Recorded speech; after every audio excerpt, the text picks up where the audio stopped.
बिस्मिल्लाहिर्रहमानिर्रहीम अस्सलामु अलैकुम। और आज हमारा एक्सेल के ट्यूटोरियल में हमारा टॉपिक है how to create a pivot table and we are creating a pivot table in just 5 minutes. तो एक्सेल पिवट टेबल को स्टार्ट करते हैं और देखते हैं कि हम किस तरह से एक्सेल के अंदर एक पिवट टेबल क्रिएट करते हैं। सबसे पहले व्हाट इज़ पिवट टेबल? तो pivot table is a powerful tool of Excel which can calculate, summarize and analyze your data. In simple words अगर हम कहेंगे तो pivot table एक ऐसा पावरफुल फीचर है एक्सेल का जो आपके कैलकुलेशन प्रोवाइड करता है, आपके डेटा की समरी प्रोवाइड करता है और उसको एनालाइज करता है। अब ये है कि how it is different from the normal table. ये नॉर्मल टेबल से किस तरह से डिफरेंट है? इसके अंदर कंपैरिजन होते हैं, ट्रेंड एनालिसिस होते हैं और नॉर्मल टेबल के अंदर आप जो है वो इस तरह का एनालिसिस नहीं कर सकते। ये जो है पिवट टेबल आपका जो है फ्लेक्सिबल होता है, नॉर्मल टेबल आपका फिक्स्ड होता है। उसके अंदर आप जो है वो इस तरह से फ्लेक्सिबिलिटी नहीं दी जाती नॉर्मल टेबल के अंदर। नॉर्मल टेबल्स जो है वो आपके एंटायर डेटा सेट को दिखा रहे होते हैं, जबकि पिवट टेबल आपका समरी डेटा को दिखा रहा होता है या सब टोटल्स को दिखा रहा होता है। तो ये छोटे छोटे डिफरेंसेस थे।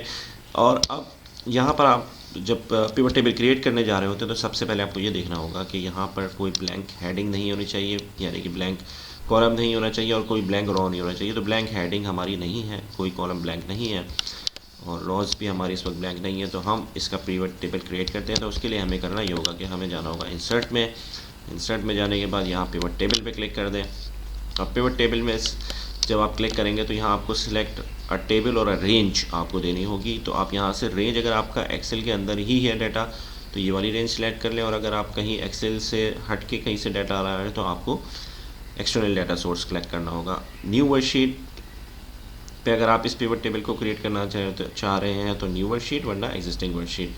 तो हमने ये कहा कि हम एग्जिस्टिंग वर्कशीट के अंदर ही इसको क्रिएट करना चाह रहे हैं और हमने कहा कि यहाँ I1 में, यानी कि लोकेशन जहाँ पर ये पिवट टेबल क्रिएट होगा वहाँ पर आ जाएगा। तो इस तरह से आपका ब्लैंक पिवट टेबल एक क्रिएट हो गया। यहाँ पर कुछ फील्ड्स नज़र आ रही हैं हमें जो कि पिवट टेबल से रिलेटेड है। और ये देखिएगा कि हमारी तमाम की तमाम फील्ड जो हमने डाटा में मौजूद थी वो सारी की सारी फील्ड्स यहाँ पर कॉल हो चुकी हैं। अब हमने पिवट टेबल क्रिएट करना है तो सबसे पहले हम कोई भी, ये देखिए यहाँ पर आपको ये पिवट टेबल की फील्ड्स आ रही हैं जिसमें इन फील्ड्स के साथ साथ ये 4 पार्टीशन या 4 पार्ट्स भी नज़र आ रहे हैं जिसमें फ़िल्टर, कॉलम, रोज़ और वैल्यूज़। एक्सेल को बहुत अच्छी तरह पता है कि आपके डाटा फील्ड को किस जगह पर प्लेस करना है। रोज़ एंड कॉलम की आपकी अपनी अंडरस्टैंडिंग होती है। आप जिस तरह डाटा को देखना चाहते हैं, जिस चीज़ को रो में देखना चाहते हैं उसको रो में रखें, जिसको कॉलम में देखना चाहते हैं उसको कॉलम में रखें।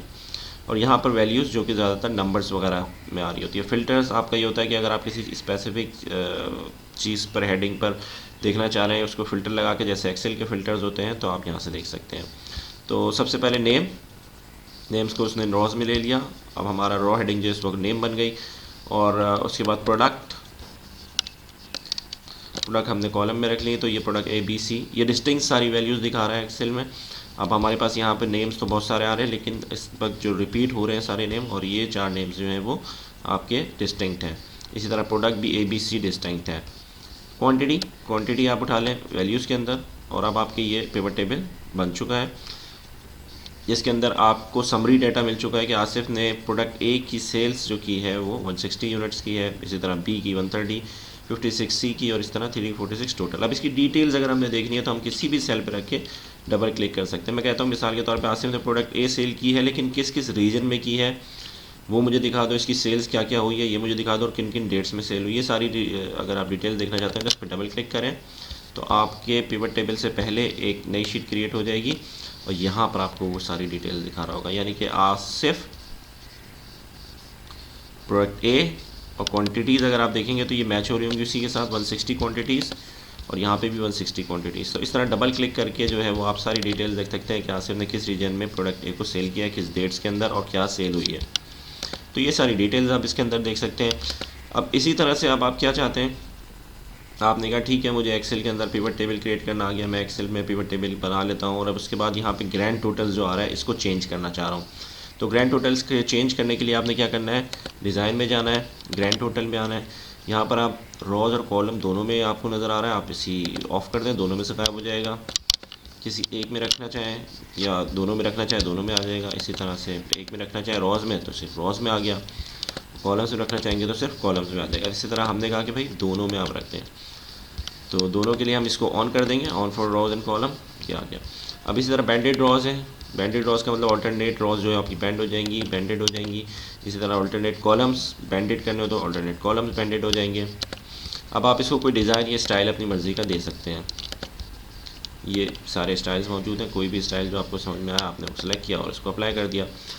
तो इस तरह से हम एक्सेल के अंदर पिवट टेबल को क्रिएट करते हैं और हम पिवट टेबल्स को किस तरह से इस्तेमाल करते हैं, पिवट टेबल की डेफिनेशन क्या होती है। तो इसमें हमने ये कवर किया। आई होप आप लोगों को समझ में आ गया होगा। Thank you for joining us.